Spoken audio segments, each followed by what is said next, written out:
Hi hall, நம்ம இன்றைக்கி வந்து சூப்பரான கட்லெட் தான் பண்ண போகிறோம். ரொம்ப டேஸ்ட்டாக இருக்கும். நம்ம வெளியே இதுக்காக எந்த காசு கொடுத்து எந்த ஐட்டம்ஸும் வாங்க வேண்டாம். வீட்டில் இருக்கிற ஐட்டம்ஸே தான் வச்சு பண்ண போகிறோம்.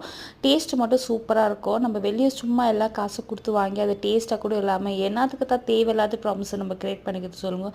ஆனால் ஆசை யார் விட்டது? நம்ம பார்க்குற ஃபோட்டோஸு வீடியோஸு எது வேணால் பார்த்து நம்மளுக்கு அதனால் ஆசை தோணிடும் நம்மளுக்கு செய்யணுன்னு. ஆனால் காசு நிறைய கொடுத்து வெளியே சாப்பிட்டா கூட பயோடு சாப்பிடுவோம். சாப்பிட்டு முடிச்சுட்டு போய் எந்த ஒரு ப்ராப்ளம் வந்தாலும் இதால் தான் வந்துக்குமோ சரி நிறைய யோசிக்குவோம். அதுக்கு பதிலாக நம்மளே வீட்டில் இருந்து செஞ்சு கொடுக்கலாம். இந்த பசங்களெல்லாம் ஸ்கூலுக்கு போய்ட்டு வர பசங்களுக்கு ஈவினிங் ஸ்நாக்ஸாக ரொம்ப சூப்பராக இருக்கும். இது வந்து ஒன்ஸ் என்றைக்கு நீங்கள் ஃப்ரீயாகிறீங்களோ அந்த நாள் 1 வீக்குக்கான தேவையான ஒரு 1 வீக் வரைக்கும் ஒரு ஸ்டோர் பண்ணலாம். எல்லாத்தையும் பண்ணிவிட்டு நீங்கள் கட்லெட் வெஜ் நம்ம பொரிக்காமல் வெறும் பிரெட் கம்ஸ் மட்டும் போட்டுட்டு ஃபீஸெல்லாம் ஒரு டப்பாவில் போட்டு வச்சிட்டிங்கன்னா நமக்கு எப்போ வரணுமோ அப்போ ஒரு 1/2 hour பிஃபோர் வெளியே எடுத்து வச்சுட்டு செஞ்சு கொடுத்திங்கன்னா அதே ஃப்ரெஷ்ஷாக இருக்கும், அதே டேஸ்ட்டாக இருக்கும். பிரெட் க்ரம்ஸ் பார்த்தீங்கன்னா வெளியே வாங்கும்போது அவங்க என்னென்ன வெஜ் பிரெட் க்ரம்ஸ் போட்டு பண்ணுவாங்க கூட நமக்கு ஐடியாவே இருக்காது. ப்ரெட்டுன்னு வந்து வீட்லேயே ரொம்ப நாள் நம்ம ஸ்டோர் பண்ணக்கூடாது இல்லையா?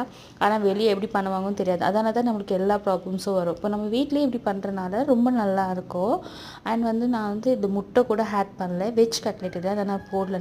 நான் நார்மலாக கார்ன்ஃப்ளவரும் மைதா மாவுக்கும் 1 ஸ்பூன் அளவுக்கு தான் 1/2 ஸ்பூன் அளவுக்கு தான் மைதா மாவு போட்டுக்கிறேன். அது கூட ஆப்ஷனல் தான். இது பண்ணிட்டு பிறகு பார்த்தீங்கன்னா நான் பர்கர் பண்ணிக்கிறேன். அது வந்து நான் செகண்ட் வீடியோ போஸ்ட் பண்ணுறேன், மறக்காமல் பாருங்கள்.